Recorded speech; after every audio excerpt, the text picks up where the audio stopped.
Documents you don't need for your NLV renewal. What's the difference between the first time application and when you come to renew? And what documents aren't they going to be asking you for this time? I'm Chris Goodacre from Upsticks. In this video, we're going to explain.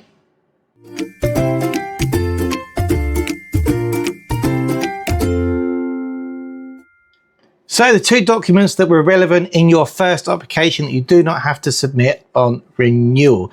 Now, I'm going to explain what they are and the reasons why you don't have to produce them. Now, the first one, the reason for this video is because I got asked this question today when we were doing our renewal discovery call. So we always have a call with our clients to find out their situation, find out how they are, catch up with them about the year, or if it's the second renewal, the 2 years that we haven't spoken to them, and just have a chat about the requirements, if there's been any updates in their personal situation, or obviously from the immigration standpoint and point of view. So this question came up, and this was a first renew, and I thought it'd be a great idea to get this information out there in a separate video to our weekly updates where it may get buried. Okay, so the first document that we're going to talk about is the medical certificate. Now, if you remember on your initial application, when you went through the initial NLV and submitted it over the BLS office, who manage a lot of the NLV applications around the world, or at the consulate, you would have had to have submitted a certificate which proves you have no exportable diseases. Now, in my opinion, this certificate is ridiculous because it has a 90-day validity. A lot of people actually travel to Spain to get these certificates and then gone all the way back to the UK. I mean, they could have got at any point during those 90 days an exportable disease, except the certificate in your hand proves that you don't have any. So, but it's just a piece of paper that you need, and it's a tick in the box, isn't it, when you go to apply for your NLV. Remember, your certificate for the first time always has to be legally translated into Spanish and have an apostille if you got it outside of Spain, and you got it from a country which is a member of the Hague Apostille Agreement. Normally, most of our followers are from the UK. You need to remember that if you do get your certificate from Spain, you need to have entry and exit stamps that match that certificate. This is for your initial application, but for the renewal, you don't need one. Okay, you do not need a certificate which proves you've got no exportable diseases. And why don't you need one? The reason being is because you now live in Spain. So you would have no diseases to import, shall we say, into Spain. So this is no longer a requirement for the renewal. So you can forget that. No medical certificates are needed to prove that you've got your health falls in line with the healthcare regulation of 2005.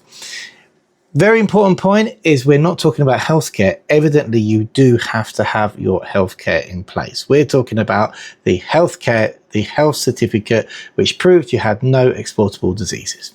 So that's document number one. The second document is a criminal records check. You do not have to present a criminal records check. So if you're from the UK, in your initial application, you would have presented an ACRO criminal records check. In normal applications for the first time, you have to present criminal records from where you've lived in the last 5 years. So if you'd only lived in the UK for 3 years and say lived in Australia for 2 years previous to that, you would have had to submitted 2 criminal records checks. But now for your renewal, you don't have to submit a criminal records checks. When you do make the application though, the immigration authorities will check to see if you have had a criminal record in Spain. As far as we're aware, and from the letters that we get from immigration requesting more documents, they also do checks with the Social Security to make sure you've got no debt with the Social Security and haven't been registered as working. And they also check in with the tax office to make sure you've got no debt sat with the tax office and you're correctly registered there as well. And we know this because we've had letters back requesting certificates from the tax office to prove that you've got a clean bill of health. So just to recap, the two documents that you don't need when it comes to renewal that you do need when you make your initial application for an NLV is the medical certificate, which proves you have no exportable diseases in line with the healthcare regulation of 2005, and the criminal records check, which if you're coming from the UK is known as an ACRO criminal records. You do not need these for the renewal. So there we go.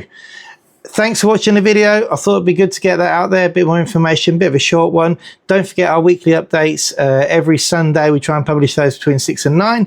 We've got a load more videos coming out before the end of this month and going into the winter period. And if you like the channel, please subscribe and give us a thumbs up and all of that business. We get an awful lot of watch hours and loads of watch hours, but we don't get many subscribers. We get probably 1 or 2 a day, if that. So yeah, please subscribe if you're watching this video, and see us on our weekly updates on Sundays.